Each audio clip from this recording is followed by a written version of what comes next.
한 주도 다 보냈었으니까 이제 본격적으로 여름이 시작된 것 같습니다. 날씨가 막 새벽과 낮과 온도 차가 많이 나니까 저도 좀 목이 좀 컬컬한데 건강도 조심하시기 바랍니다. 이때 또 뭐 지칠 수도 있습니다. 혹시 여러분 삶이 지치지 않는지 모르겠습니다. 여름 가면 지칠 수도 있습니다. 이런 가운데 주님께서 말씀하셨죠. 내가 길이요 진리요 생명을 말씀하신 우리 예수님을 도움받아 언제든지 정리정돈된 삶을 사는 여러분 되기 바랍니다. 저는 지난 한 주 동안 제 삶이 어떤 하나님께서 내 삶이 어땠는지 깊이 묵상하는 시간을 가져봤습니다. 그런데 살피면 살필수록 깊이 생각할수록 참 부족한 모습만 점점 더 뚜렷하게 보였습니다. 이런 과정 속에서 제주도에서 이번 주에 전도 세미나가 있었습니다. 제주도에 속해 있는 선교사님들이 4분 계십니다. 직접 오신 분도 있고 영상으로 오신 분도 있고 전도 복을 보면 전도 상황을 전달하면 또 어린 전도에 특화되는 홍승용 목사님 오셔가지고 전도 이야기 하면서 함께 전도 세미나를 들었습니다. 그 이야기 중에서 하나 기억나는 게 있습니다. 그 홍 목사님의 사모님도 어린 전도에 굉장히 특화된 분입니다. 어린이집에 운영하셨는데 그래서 어린이집을 할 때 학부모들이 와서 상담할 때 우리 아이가 밥을 안 먹어요 그러면 그 목사님 말에 내가 진단하게 간단하게 심플하게 굶기세요 이렇게 말한대요. 그래서 자신이 듣다 나중에 결혼해서 아기를 낳아야 우리 아기가 낳았을 때 어떻게 낳았더만 오주 하듯이 막 숟가락 비행기 태우고 이렇게 먹이더랍니다. 이런 걸 볼 때 이름과 실제는 정말 달라야죠. 이런 것은 괴리가 있고 다른 것이 우리 삶이죠. 비단 이것뿐 아니고 우리 믿음에도 상당히 이런 부분이 많이 있어요. 우리가 이해할 수 없는 일이 상당히 많죠. 우리 말해 신학이라든가 교리라든가 이런 것들 우리 삶은 너무도 괴리가 있는 우리 삶. 너무너무 힘든 것이 우리 현실이죠.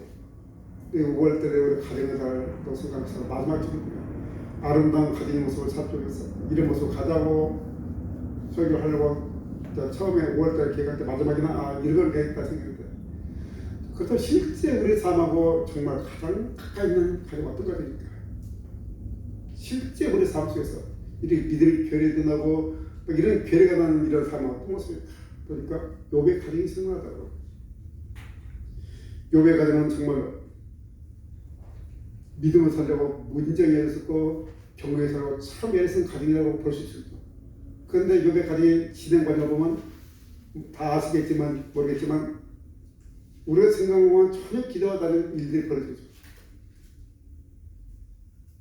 구약성경 100년은 하나님을 경외하고 하나님께 믿음을 나가는 자는 세상의 복도 주어지는 것이 구약성경의 배경인데 욥은 그렇게 살려고 하고 그런데도 불구하고 모든 것을 다 지금 망가지고 있습니다.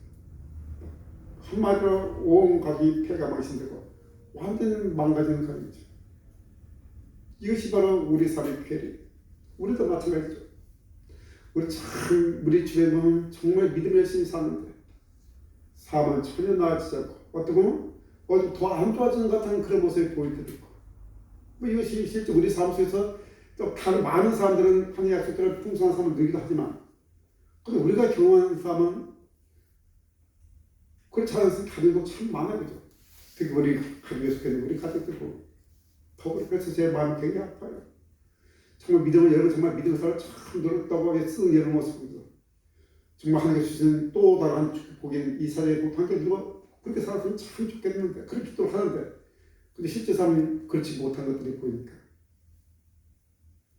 말씀 전하면서 저도 상당히 괴롭고 안타깝고 그래요. 그게 또 우리 교회 모습도 마찬가지예요. 나름대로 열심히 했고 나름대로 흔들려고 그 길을 가는데 또 마찬가지고 천천히 이 모습을 보면서 저도 저 스스로도 힘들고 괴리가 막 생기고 그런 것이 현재 우리들의 모습이죠. 그러면서 오늘 욥기는 우리에게 정확한 그런 진단을 해주는 말씀 아닌가 생각해서 오늘 욥기 말씀을 선택했습니다. 욥기는 정말로 하나님 말씀을 살아가는 가정이라고 볼 수가 있는데 그 위에 일어나는 일을 보면 정말 오늘 당황스럽게 너무나 당황스럽게 그렇지만 우리 지난 주일 저녁 때 마지막 장에서 우리가 바울의 5차 전도행을 봤을 때 그때 사파에 그려진 그림이 생각나더라고요. 바울이 노마가는 그 태풍소에 하늘의 손이 딱 잡고 있는 사파를 보면서 그 모든 것을 그래도 붙잡고 있는 것이 한 손이라는 것을 기억하면 우리는 그렇게 살아갈 수 있죠. 욥도 그렇게 살았죠. 그 내용을 오늘 살펴보면서 그렇다 할지라도 하나님께서는 우리에게 바라는 바가 있죠. 우리에게 바라는 바는 하나님께서 완전한 것을 바라야죠. 비록 우리가 그곳에서 실패하고 우리가 허점이 있고 우리 가운데 부족함이 있을지라도 우리는 항상 완전한 것을 바라봐야 돼요. 우리를 구원하시고 우리 믿음의 준 예수를 바라보고 말씀하신 우리 하나님처럼 우리 완전함을 바라 하나님의 모습을 바라보면서 그 마음을 기대하면서 우리도 완전한 가정을 기대하는 것이 마땅하다 생각합니다. 그 후에 일은 우리 손에 달린 것이 아니고 하나님의 손에 달렸기 때문에 하나님께 전적으로 맡기고 우리는 나아갈 것은 우리에게 주어진 환경 속에서 완전함을 바라는 저와 여러분이 되기 바랍니다. 바로 그런 모습에서 오늘 하나님께서는 우리에게 어떤 가정을 원하시는지 좀 하나님께서 우리에게 어떤 가정을 원하시는지를 보여주는 장면이 바로 1절에서 5절 말씀입니다. 이 말씀 통해서 정말 우리가 꿈꿔야 되잖아요. 정말 우리가 가야 될 가정, 우리의 길이 무엇인지를 하나하나 끼워치고 누워지는 지가 되는 복된 시간이 되기 바랍니다. 그래서 여러분들에게 그 모든 주신 축복과 형통이 되겠어. 그것을 나누고 누리며 살아갈 수 있는 그런 가정이 되기 바랍니다. 자, 그렇다면 이제 구체적으로 정말 하나님께서 원하시는 가정 어떤 가정일까요? 하나하나 살펴보았어요. 먼저 1절에 보면 이렇게 되어 있어요. 우스 땅에 욥이라고 불리는 사람이 있었는데 그 사람은 온전하고 정직하게 하나님을 경외하며 악에서 떠날 거다. 하나님 원하시는 가정은 첫 번째로 하나님을 경외하는 가정이에요. 하나님을 경외하는 가정이에요. 하나님을 경외하다. 여기서 욥이 순전했다고 말하는 것은 정직했다고 말하는 것은 욥의 삶의 모습이 윤리적으로나 도덕적으로 흠잡을 것을 중요한 말이에요. 욥이 살던 시대는 아직 무엇을 대표하는 그 율법이 주어진 시대가 아니에요. 율법이 지배하는 시대가 아니라는 사실을 먼저 알고 있어요. 그런 율법이 지배하지 않는 시대일지라도 욥의 삶이 어땠어요? 윤리적으로나 도덕적으로 흠잡을 수가 없는 거예요. 인간의 창조적 시설에서 하나님께서 우리에게 선한 것과 우리에게 하나님을 경외한 마음을 주셨기 때문에 율법이 우리를 그렇게 만들어가는 것이 아니고 하나님의 은혜가 하나님의 그 성품이 그렇게 만들어가는 거예요. 정말 욥은 이 세상에서 참 보기 힘든 세상 사람들이 부러워할 수 있는 모든 조건을 가진 사람이었어요.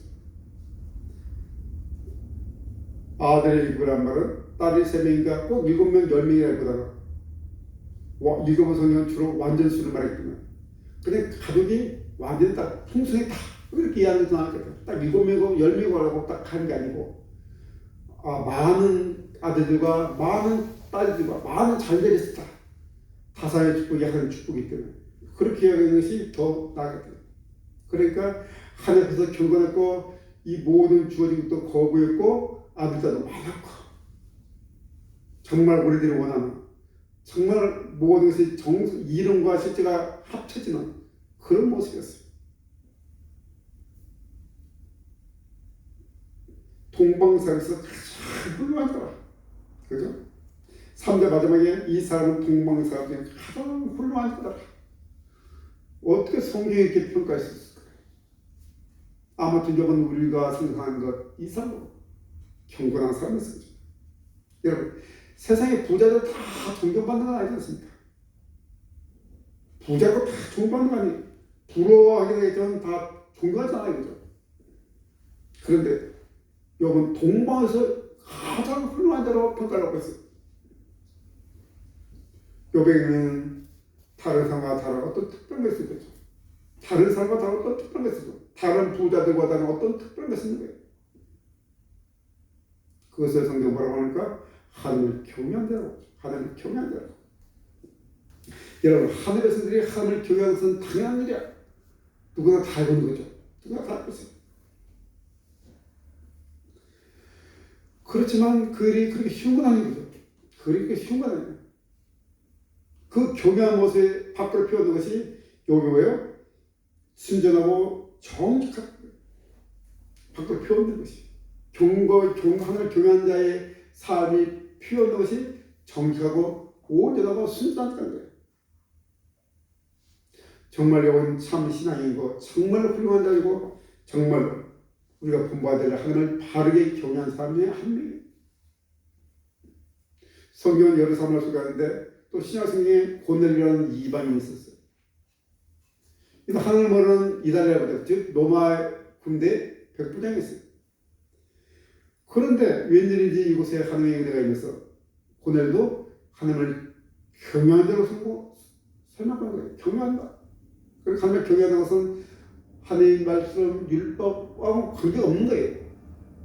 율법이나 하나님 말씀 때문에 경외하는 것이 아니고 하나님이 주신 그 창조할 때 주신 그 아름다운 성품, 그래서 경외가 나온 거예요. 하나님 계시만 하는 거예요. 고넬료 거기에 대해서 나타난 것이 백성들을 구제하는 거예요. 유대인들을 구제하는 거예요. 연약한 자를 구제하는 거예요. 그 경외하는 로마의 백부장은 그 권위와 그 힘으로 막 누른 그런 모습을 나타나는 게 아니고 내 민족도 아니고 내 종교도 아니고 내가 금만을 주든지 그 약한 사람, 연약한 사람을 구제하는 거예요. 그걸 항상 하나님께 기도했다고 성경을 말하고 있어요. 그런데 오늘 고넬료가 하나님께 기도하고 있는 중에 환상이 나타났죠.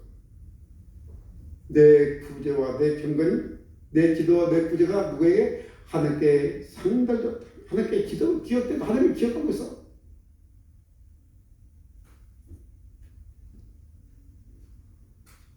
그래서 욥보의 어느 집에 베드로라는 사람이 있는데 청에서 그 하는 말들을 이야기해 주죠. 이 말들은 고넬료는 얼마나 행복했겠습니까? 하나님께서 나를 기억하고 내 경외함을 알았습니다. 아니 내 믿음 알고 내가 어떻게 행하는 것을 알고 기억하고 있다. 참 부러운 사람이죠. 성제에 도하지 않는 사람이 있어도 이런 평가를 받았던 사실. 하나님 우리 함께 성전에서 함께 하나님의 예배자에서 예배하며 말씀으로 길어가는 우리들도 나와 이번에 사회 모든 행동들이 하나님께서 기억하시는 그런 사람들 되길 축복합니다. 성경은 하나님을 경외하는 자들에 대한 복을 많이 기록해놨어요. 신명기 보니까 다만 그들이 항상 이같이 마음을 품어 나를 경외하며 내 모든 명령을 지켰어. 그들과 그 자손이 영원히 복받기를 원하노라 이렇게 기억하고 있어요. 시편도 그렇죠. 여기서 자기를 경외하는 자들에게 양식을 주시며 그의 언약은 영원히 기억하시거든. 모든 걸 다 주시고 기억한다는 거예요. 여러분, 그래서 이 하나님을 기억하는 것은 모든 그리스도인들의 당연한 것이고 모든 지혜의 근본이 되는 것이고 축복의 통로되는 것이죠. 자문에서 그렇지 않습니까? 여호와를 경외하시 모든 지식의 근본이니라. 지혜의 근본이니라. 그런데 우리는 그렇게 살지 못해 하면서 항상 마음속에 하나님께 죄송하게 하고 부끄럽게 하고 죄책감을 갖고 살아가는 저 여러분들이죠. 여러분 또는 구제한다, 도와준다 이렇게 하면 선한이라는 말 들으면 나도 그렇게 하고 싶은데 나는 너처럼 부자가 아니야. 너처럼 부자가 아니야. 나눌 거 없어서 난 못해. 나 예수 섬길 수 없어. 하나님 섬기고 싶은데 뭐 나 돈에서 못 섬겨. 이런 마음을 가지고 살아가는 때 그런데 하나님을 경외한다는 것은 하나님의 살아계심을 부여한다는 거예요. 하나님께서 지금 살아계신다는 것을 인정하고 내가 그 앞에 함께 살아가니까 막 두려워요. 우리 아이들이 있는데 아이들끼리 있으면 자기 마음대로 살겠죠. 근데 아이들이 옆에 부모님 있으면 행동을 조심해요. 왜냐하면 부모님 옆에 계시니까 당연히 조심할 수밖에 없는 거예요. 바로 그런 모습이에요. 우리 눈에 보이지 않지만 하나님이 나와 계신다는 것을 항상 기억하고 실제처럼 살아가면 요처럼 살아가는 거죠. 그분을 두려워할 수밖에 없는 거죠. 이것이 바로 경외예요. 하나님과 함께 살아가는 것을 두려워하는 거예요. 하나님과 함께 살아가는데 두려워하는 사람은 과연 누가 있겠습니까? 그분이 지금 나와 함께 있는데 참 두려운 일이죠. 무서워서 드는 게 아니고 내 삶에 당한 어떤 그죠?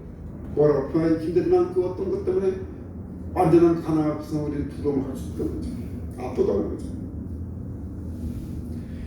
그래서 경외하는 것은 물질로 하는 것이 아니죠. 믿음으로 하나님을 경외하는 것이죠. 그 하나님을 경외하는 그 모든 자식들과 그 모든 때들을 영원히 복받는다고 하면서 분명히 약속하셨습니다. 나와 여러분들도 욥처럼 또 고넬처럼 하나님을 바르게 경외하고 하나님과 영원히 함께 하시며 그 축복이 우리 자손 대대로 이어지는 그런 축복들을 축복한다. 그걸 또 하나님께서 원하시는 두 번째 모습입니다. 오늘 또 4절을 보니까 이렇게 했습니다.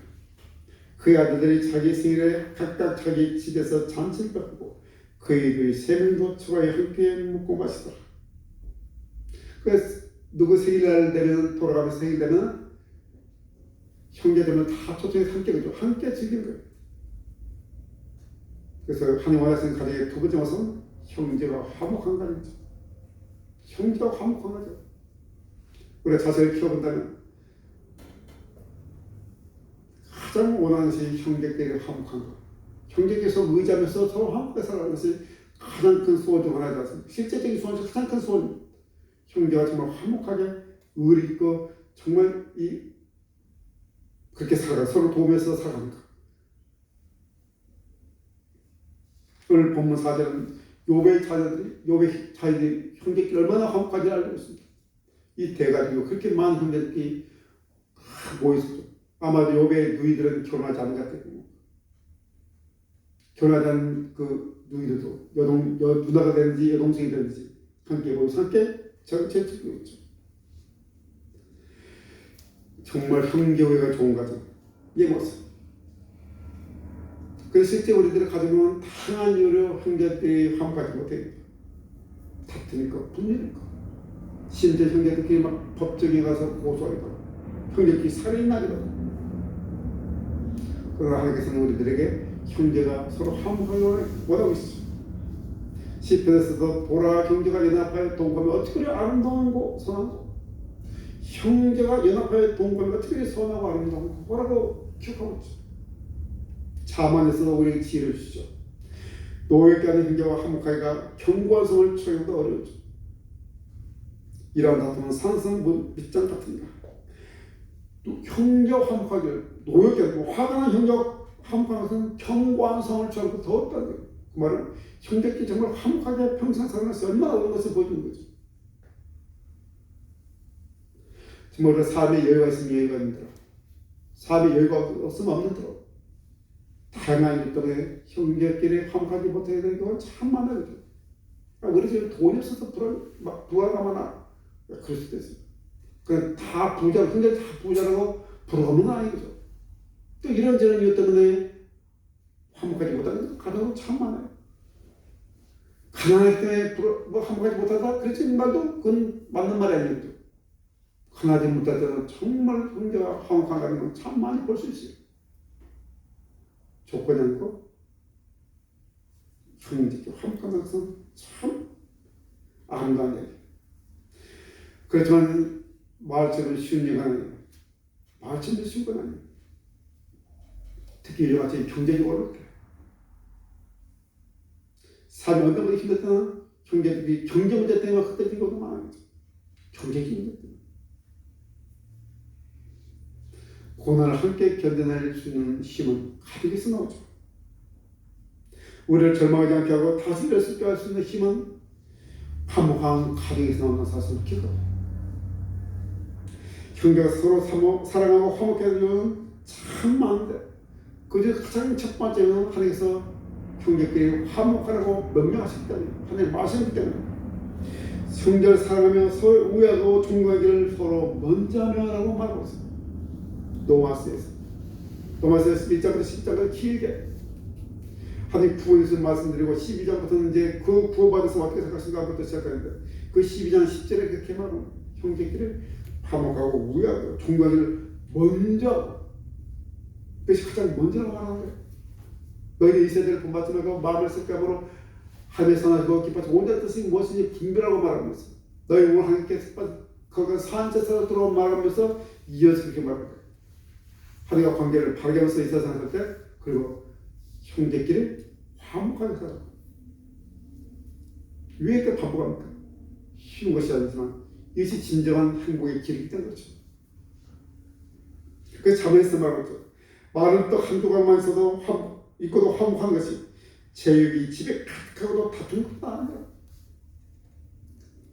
지지도 가능하죠. 마음떡이 하나밖에 없어서 정말 가난한 집에서 이 자란 형제들이 가운데 화목한 가정이 막 넘치나고 고기가 넘치나고 라도 다투는 집보다 훨씬 더 행복하다고 말하고 있는 거예요.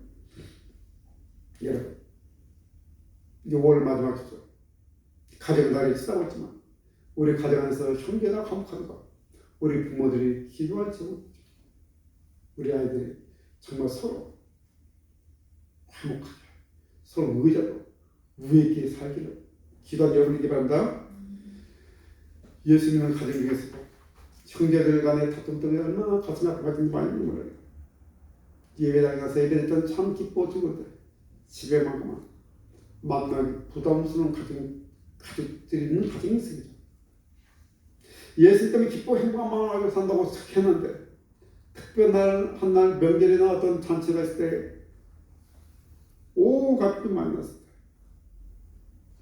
서로 말도 못하면서 가슴 푹 닫고 그것을 마치고 가족도 있어요. 우리 안에 보이지 않는 약품들이 많이 있죠. 이게 실제 우리 삶의 현장이죠. 우리 예수 믿고 다른 거 하지만 내 형제도 용서 못하고 받아들이지 못하는 관계가 너무 많아요. 당연한 건데도 사실은 안 되죠. 이것이 우리 현실이에요. 그런데 우리 주님께서는 그럴 때 할지라도 화목하게 말하죠. 더 성숙한 사람이 먼저 웅성한 거죠. 더 성숙한 사람이 먼저 다가가야 되는 거예요. 여러분이 더 성숙해서 여러분 가정에 혹시 그런 문제가 있다면 여러분이 먼저 더 다가가는 여러분 되길 바랍니다. 내가 먼저 성숙한 내가 먼저 손을 내밀고 다가가고 품어줘야 되는 거죠. 그것은 성경적인 원리예요. 나보다 더 약한 자, 내가 더 믿음다 성숙했다면 내가 먼저 다가가야 되는 거예요. 우리는 교회 공동체에서 마찬가지예요. 우리 함께 되지만 다가지 못하는 부분도 있어요. 마음과 다르게. 그렇게 되지만 내가 더 성숙했다면 내가 더 성숙하다고 생각하는 사람이 먼저 다가가서 불고 함께 해줘. 아름다운 모습을 보이는 것이 교회와 가정은 동일한 부조라고 그랬죠. 항상 말하지만 진정 아름다운 교회, 아름다운 행복한 생활을 할 수 있는 그런 공동체가 된다고 생각하고 우리 함께 나가는 여러분 되기 바랍니다. 그래서 하나님의 말씀이 우리 심령을 다스렸어요.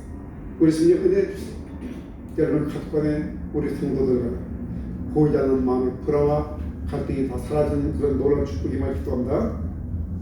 이것이 하나님께서 우리가 원하시는 온전한 가정의 두 번째 모습이죠. 때문에 세 번째로 마지막으로 하나님께서 우리가 원하시는 온전한 가정의 모습은 어떻습니까? 5절은 길지만 쭉 보면 그게 있죠. 평상시에 오늘 5절에 보면 애들이 잔치하고 난 다음에 다 돌아가는데 생일을 잡아놨는데 끝나면 혹시나 아버지 욥이 자식들이 알게 모르게 흥분돼가지고 죄를 범했을까봐 그것을 성백하고 있어요. 그리고 항상 이야기하겠죠. 자녀를 믿음으로 하는 그런 가정이 하나님께 원하시는 온전한 가정의 모습입니다. 여러분, 욥은 자신들의 자녀들, 형제들이 결정을 생각할 때만 하면서 그때 뭐 감정도 고조도 기쁨이 넘치겠죠. 그러면 뭔가 신앙이 긴장감이 사라질 수 있어요. 긴장감이 사라질 수 있어요. 긴장감. 그 적절한 시기에 아이들이 신앙교가 적절하게 끝나고 야 뭐해봐 우리가 기쁘고 즐거운 겁니다. 우리 그것을 이렇게 하는 거야. 혹시나 모르 우리가 알지도 못하게 얼핏이 부르는 듯이 지었던 그 죄로서 하나님께 번제를 드리고 예배드리는 모습을 보여주면서 철저하게 하나님 말씀 안에서 하나님과 관계 속에서 자라도록 신앙 교육시키는 모습을 볼 수 있죠. 하나님을 중심으로 살도록 자녀들에게 항상 보여주면서 시벌을 보여주면서 그렇게 하는 그런 잘 부모의 모습, 요의 가슴의 모습. 이것이 쉬운 일이 아니라 정말 수고가 따라야 돼요. 부모의 수고가 따라야 되고 부모의 헌신 따라야 되고 부모의 용기도 따라야 돼요. 자녀들에게 말할 용기가 있어야 돼요. 자녀들 싫어하는 것도 말해야 되거든. 분명히 이렇게 말하면 싫어야겠다. 그렇지만 또 그것도 이야기해야 되는 거예요. 내가 싫어한다고 말하지 않으면 아이들은 마음대로 그런 거예요. 분명히 싫어할 줄 알겠지만 왜 인간은 악하기 때문에 싫어할 수밖에 없어요. 그러나 우리는 그렇기 때문에 수고를 해야 거예요. 수고로서 지혜롭게 아이들 믿음으로 잘 양육한 저와 되기 바랍니다. 이런 가정이 성경은 몇 군데 소개했죠. 신약성경의 디모데는 바울의 가장 가까운 동료죠.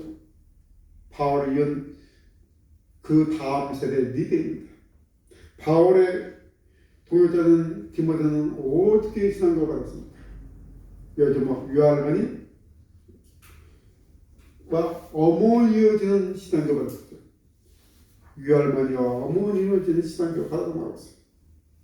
디모데는 어머니의 바른 가르침을 받고 살았죠. 그에게 말하기에 가장 특징의 믿음이 디모데는 거짓이 없는 믿음이라고, 거짓이 없는 믿음을 했다고 기록하고 있어요. 얼마나 아름다운 믿음인지.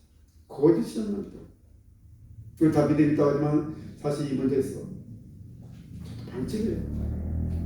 내 믿음에는 불순물이 없는가? 거짓이 없는가? 그래서 성경 디모데에게 거짓이 없는 믿음을 통과하니까 얼마나 부러운지. 저와 여러분의 믿음도 거짓이 없는 믿음으로 성장하고 그런 믿음을 수행하는 여러분이 바랍니다. 그런 거짓이 없는 믿음이 우리 자녀들을 연결해서 정말 착한 믿음, 순결한 믿음으로 나가는 저와 여러분 가정, 우리 몸된 교회를 축복합니다. 유할머니 노이스와 어머니 유니케의 믿음이 거짓이 없는 믿음이기 때문에 자녀들이 연결되죠. 자녀들은 자연스럽게 부모의 영향을 받게 되죠. 특히 딸은 어머니 영향을 절대적으로 받게 되죠. 어머니 영향을 절대로 받고 있어요. 거듭해서 말씀드리지만 우리 부모들에게는 부담스러운 이야기지만 자녀들의 신앙, 자녀들의 교육은 부모 담당입니다.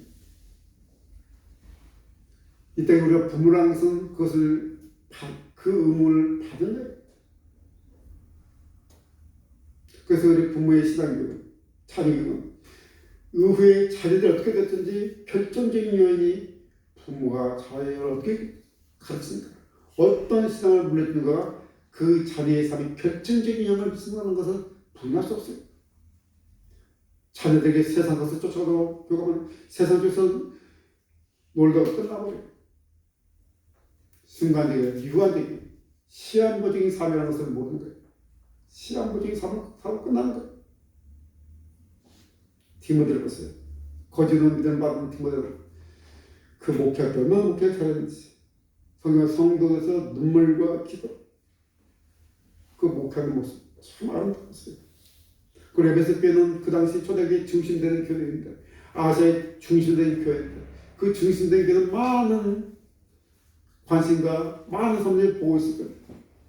그 교회를 닮아가면서 이끌면서 또 바울이라는 그 그림자를 받으면서 얼마나 부담스럽겠어요. 그 앞에 바울이라는 그 놀라운 거장이 묵혔던 곳입니다. 그 후임자와 같이 얼마나 부담스럽지 알 수 없어요. 그러나 디모데는 훌륭한 일을 잘해서 기도, 그 모든 것이 어머니, 외할머니의 그 믿음을 이어받아서 그렇죠. 여러분, 세상의 지식과 교훈을 하는 것도 참 소중해요. 때문에 우리는 땅에 세상에 살기 때문에 세상의 지혜도 있어야 돼요. 세상의 지식도 있어야 돼요. 그것도 소홀하다고 해야 된다고 말하면 안 되는 거예요. 그것도 있어야 되는 분명하게. 그러니까 더 중요한 것은 하나님 말씀에 따라 믿음으로 자녀를 커요. 자녀들이 하나님 앞에서 복된 인생을 끌어주는 수단이 바로 믿음이기 때문에 자녀들이 인생에서 복된 삶을 살 수 있는 그 길이 바로 믿음이기 때문에 우리를 하나님 말씀으로 자녀들을 양육해야 된다는 사실. 그래서 자녀들이 하나님 말씀을 양육할 때 아이들은 우리 인간은 모두 악하기 때문에 옆길을 갈 수밖에 없어요. 막 삐딱 반항해요. 그때 성경은 하나님 아이들의 매를 뜬다고 하죠. 매를 아끼는 자는 그의 자식을 미워하며 자식을 사랑하는 자는 근실을 징계한다. 그렇게 말하죠. 초다로 때려도 죽지 않느니라 그 말을 했어요. 초다를 회초로 말해요. 회초로 때려도 죽지 않는다고 말하고 있는 거예요. 부모가 그렇게 하기 쉽지 않죠. 그러나 우리 자녀의 미래가 달린이라고 생각한다. 우리 자녀를 그렇게 키워야 됩니다. 그런데 지금 이렇게 말하면 우리 애기 다 커버렸는데 말도 안 듣고 내 손에 써왔어요. 또 이렇게 말할 수도 있어요. 또 그게 또 우리의 마음이 이제 요즘 초등학교만 가도 초등학교 저학년이나 고학년이나 이제 떠나버린 것 같아요. 말도 안 듣고 부모 영향에 떠난 것 같아요. 그래서 절대로 포기하지 않는데 하시는 대로 최선을 다해서 아이들을 말씀 양육하는 저하고 되기 바랍니다. 왜냐하면 자식은 하나님께서 우리에게 주신 나에게 주신 기업이고 상급이기 때문에 하나님께 내게 주신 기업과 상급은 우리 자녀예요. 하나님 주신 내 기업은 내 상급인데 내 말 듣지 않는다고 포기해버렸을 거예요? 힘들다고 포기해버렸을 거예요? 그렇지 않잖아요. 그럴 수 없잖아요. 그래서 어릴 때부터 서서 교육시켜요. 어릴 때부터. 앞으로 우리 학생과 젊은 청년들 어릴 때부터 여러분 자녀들을 교육시키기 바랍니다. 어릴 때부터 교육시켜야 돼요. 커버려면 지금 여러분처럼 말 안 들으면 제대로 교육하기 힘드니까 여러분은 어릴 때부터 여러분 자녀들을 잘 교육하는 여러분 되기 바랍니다. 그리고 하나님께서 이렇게 말씀으로 교육하고 양육하면 하나님께서 그 자녀들을 사용하시는 거예요. 내 자녀가 내 아들과 딸이 하나님께 쓰임받는 인생이 되는 거예요. 이보다 더 놀라운 인생이 되죠. 이보다 놀라운 더 큰 축복이 있어요. 하나님께서 쓰기 시작하는 하면 그 이상은 정말 복받은 인생이죠. 그 인생보다 더 놀라운 축복이 됐습니다. 이 사실을 기억하십니다. 하나님께서 원하시는 놀라운 가정들을 만들어가는 저와 되기 바랍니다. 여러분, 근데 우리가 먼저 기억해야 될 것은 내가 먼저 믿은 것 같은 거죠. 내가 선택해서 믿고 내가 믿음을 가진 것 같지만 사실은 하나님께서 먼저 우리를 불러주셨다는 사실을 기억해야 돼요. 하나님께서 먼저 은혜를 주셔서 내가 하나님을 믿을 수 있는 은혜를 주셔가지고 우리를 먼저 우리가 예수를 믿게 된 거예요. 그래서 저와 여러분들이 우리 예수님을 구주와 구세주로 믿고 받아들이시다면 이미 저와 여러분들은 천국 백성들이에요. 하나님의 자녀들이에요. 지금 우리들의 모습과 형편과 상관없이 그건 전혀 영향을 끼치지 못해요. 이 우리는 하나님의 자녀고 천국 백성들이에요. 이 모든 일이 우리 예수께서 우리를 위해서 우리 예약함과 우리 죄를 위해서 그 모든 것을 십자가에서 짊어지고 죽으시고 다시 부활하심으로 완성시키신 거예요. 그래서 다른 것에 영향을 받을 수가 없는 거예요. 지금은 저와 여러분이 참 초라하고 부족하고 하나님을 믿는다고 말하기 부끄러울 수 있을지라도 우리의 신분은 누구라고? 하나님의 자녀인 것을 분명히 기억하시기 바랍니다. 이런 것을 기억하셔야만이 내가 자녀들 당당하게 교육시킬 수 있는 거예요. 그리고 우리에게는 하나님께서 성령을 보내주셨죠. 성령을 보내주시면 우리가 하나님의 백성으로서 하나님의 자녀로서 그렇게 살아갈 수 있도록 능력을 주시는 거예요. 알게 모르게 성령 우리를 도우시고 인도하시고 깨닫게 하시고 하나님의 스님과 하나님의 스님 아닌 사람과의 가장 큰 특징 중 하나는 죄에 대한 태도예요. 우리가 죄에 어떻게 태도를 취하냐가 달라지는데 저와 여러분은 분명히 죄에 대해서 태도가 달라요. 죄를 좋아하잖아요. 우리가 어쩔 수 없이 막 죄를 짓고 막 죄 가운데 살았지만 그 죄를 인정하고 좋고 내가 또 지으려고 하진 않아요. 하나님의 특징이에요. 하나님의 특징은 죄를 거부하고 죄와 자색이 애국과 애쓰극인데요. 그럼 떨어지듯이 우리 하나님의 백성들은 성령의 백성들은 죄와 떨어지는 성향이 있어요. 죄와 떨어지는 성향이 있는 거예요. 그 차이예요. 우리는 누가 말해도 분명히 하나님의 자녀들이고 하나님의 백성들이에요. 그러니까 예수 믿고 따라가는 사람을 결코 두려워하지 마시고 결코 포기하지 마시고 실망하지 마시기 바랍니다. 현재 모습에 실망하면 안 돼요. 초조하겠지만 우리 삶과 실제와 완전함과 실제 삶은 많은 괴리가 있는 우리 삶입니다. 이 괴리를 보고 내가 믿음을 잘못 믿었나? 내가 잘못 믿어서 그렇지. 내 죄 때문에 그렇더라고. 자꾸 죄책감을 주는 것은 욥기 이후에 나오는 그 사단의 활동이에요. 하나님과 우리를 갈라놓게 하는 활동들이에요. 우리 이것을 볼 줄 알아야 돼요. 내가 우리 부족하고 진력한 자지만 우리 모두 누구라고요? 같이 고백합시다. 우리 모두 누굽니까? 그렇습니다. 그 자신 있게 고백하셔야 돼요. 자꾸 그 관계에서도 우리 연약함이라는 그 사이 틈에 들어가지고 우리가 하는 사이에 갈라내려고 하는 것이 사단 육사라는 것을 기억하시기 바랍니다. 우리 온전한 가정사에서 틈 있는 것을 포착해가지고 잡상에 들어오는 것이 누구라고요? 사단이. 그래서 우리를 낭만시키고 절망시켜서 우리를 온전한 가정을 만들지 못하게 만들고 우리 자녀를 망하게 만들고 그것이 바로 사단이었어요. 우리는 착해가지고 다 내가 잘못했지, 내 죄 때문에 그렇지 라고 하면서 막 뒤로 물러섰는데 기억하세요? 우리 그런 모습과 전혀 상관없이 우리는 하나님의 자녀라는 것을 기억하시기 바랍니다. 저희는 하나님 당연히 자녀예요. 이것은 끊을 수 없다고 성경은 말하고 있지 않습니까? 그 중간에서는 그 괴력 때문에 우리가 괴롭고 아픈 건 사실이지만 아직도 이해할 수 없고 언제까지 이해가 될지는 모르겠지만 근데 그런 과정 속에서 우리는 우리 주님처럼 믿음에게 가는 거예요. 우리 주님도 그 괴를 느끼지 않습니까? 개세의 동산에서 얼마나 고통스러운 아버지는 이 잔을 비켜주지, 이 잔을 치워주지 않습니까? 아버지는 이 잔을 치워주지 않습니까? 전능하신 아버지인데.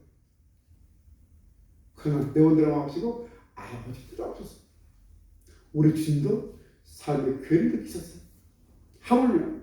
그런데 우리는 주님만큼 온전하지 못합니다. 주님의 발자국도 따르지 못합니다. 세상만으로 발자국 떼고만큼도 되지 못한 우리들인데 어떻게 삶의 괴를 느꼈습니까? 엄청난 괴로울 수밖에 없죠. 그렇다고 해서 저희가 온전한 길을 따라서 포기한다는 그건 사단이 기뻐하고 즐거운 일이에요. 비록 우리가 연약하고 힘들지만 우리 중에서 우리 죄를 용서하시고 우리를 구원하시고 우리를 영원한 것으로 살도록 성령을 보내주시고 그 사실을 기억하시고 그 모든 것이 십자가에 다 이루어진 것을 기억하시고 우리 주님도 보십시오. 십자가를 지시고 벌거벗게 원하시고 자기 제자들에게 앞에서 벌거벗기만 하고 친척과 부모들에게 벌거벗기만 하고 수치당하시고 그렇잖아요. 그런 수치를 당하고 그런 걸 당하면서도 우리 주님은 우리를 살리셨다는 거예요. 우리 주님도 그런 괴를 느끼셨어요.